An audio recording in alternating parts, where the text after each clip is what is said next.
Magandang araw pong muli at welcome pong muli dito sa Huntahan ng Bayan TV.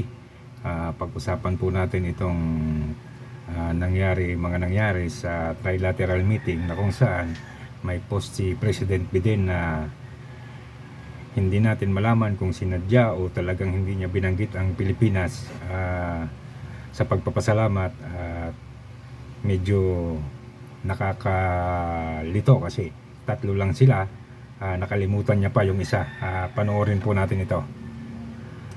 Paano ba mapapatunayan ang mga sinasabi ng mga mambabatas na ito kung ang turing ni Biden kay Marcos sa Amerika ay saling pusa lang?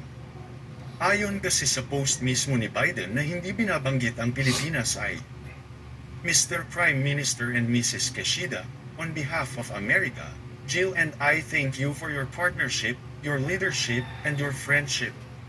Kaya ang tanong ng mga netizens nasaan si Marcos at hindi man lang binanggit ng presidente ng US. So yan po yung naging post ni President Biden at yan naman po makikita natin sa screen yung isang komento ng isang netizen.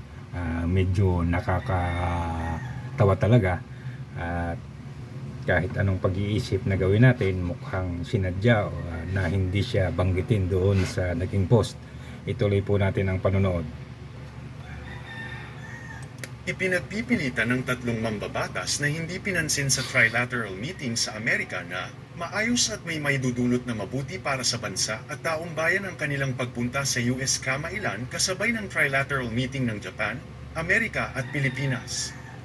Ang tatlong mambabatas na sinasabing parang basang sisiw sa gilid na sina J.J. Suarez, Dong Gonzales at Manex Dalipe ay sinabing mas malakas daw na WPS defense at economic partnership ang resulta ng trilateral meeting. Sa isang regular Congress talk show, pinuri ng mga pinuno ng Kamara ang matagumpay daw na unang trilateral summit ni US President Joe Biden, Japanese Prime Minister Fumio Kishida, at President Ferdinand Marcos, Jr., na kung saan makikita sa mga balita na ang Japan at Amerika lang ang masaya sa trilateral meeting na yun. Sinabi ni Senior Deputy Speaker at Pampanga Representative Aurelio Gonzales, Deputy Speaker at Quezon Representative J.J. Suarez, at Majority Leader Manex Dalipe na ang positibong resulta ng pulong ay magkakaroon daw ng malawak na epekto sa pagunlad ng ekonomiya at kapayapaan, seguridad, at katatagan ng rehiyon ng Indo-Pacific. So yan po mga kaibigan. Sa kabila ng naging pahayag ni President Biden sa kanyang post, itong tatlo nating magigiting na kongresista, matindi pa rin daw ang kanilang paniniwala at paninindigan na nire-recognize talaga tayo ng Amerika bilang partner o kaibigan. Pero sa simpleng bagay, makikita natin na parang pinaglalaruan na lang talaga tayo. At para bang kumbaga sa ay pantapa lang sa mga butas-butas na kailangan nila. Sana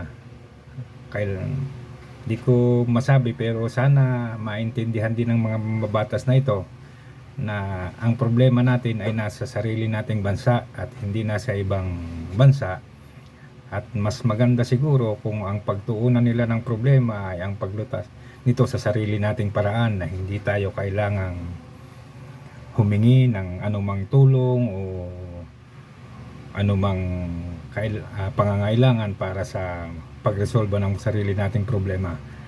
Kasi sa ngayon, para tayong nakakapit na toko sa Amerika dahil kung mapapansin nyo, binuksan kasi ni PBBM yung mga base na dati wala naman.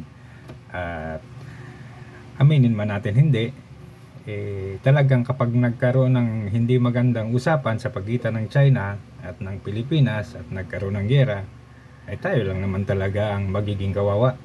Hindi naman talaga makikialam yung Amerika dahil alam naman nating lahat na ang pagsupalay lang ng mga kagamitan para sa giyera ang kanilang isang malaking negosyo at talagang pinupundohan nila yan. Talagang ginagawa nila yan. Kapag tumatagal kasi ang giyera, tumatagal ang pakinabang nila at lumalaki ang kanilang kinikita.